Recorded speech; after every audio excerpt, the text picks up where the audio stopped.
অনুমতি নিয়ে এই রিসোর্টগুলো করার কথা ছিল, তারা কি দেখেছে অথবা দেখে কি না দেখার ভান করেছে?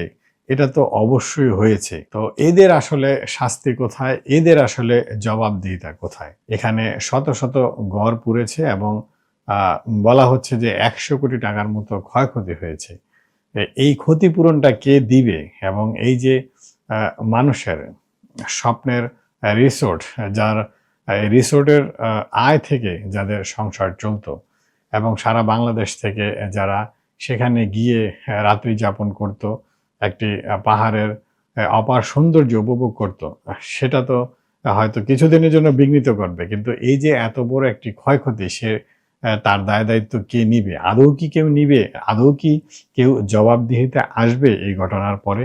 এমন অনিয়মের বেড়াজালে সারা বাংলাদেশব্যাপী জর্জরিত হয়ে আছে। কোথায়, কখন, কোন দুর্ঘটনা ঘটে, সেই দুর্ঘটনার পরেই আমরা জানতে পারবো আসলে সেই সেক্টরে কি পরিমাণ দুর্নীতি, কি পরিমাণ অনিয়ম, কি পরিমাণ আ আ আইন-কানুনকে অবজ্ঞা করা হয়েছে, সেই বিষয়গুলো আসলে উঠে আসে। তো এর জন্য আসলে আমরা কাউকে দায়ী করতে পারছি কিনা এবং কেন পারছি না? কি কারণে এই আ অনিয়ম, সেই জবাব কে দিবে?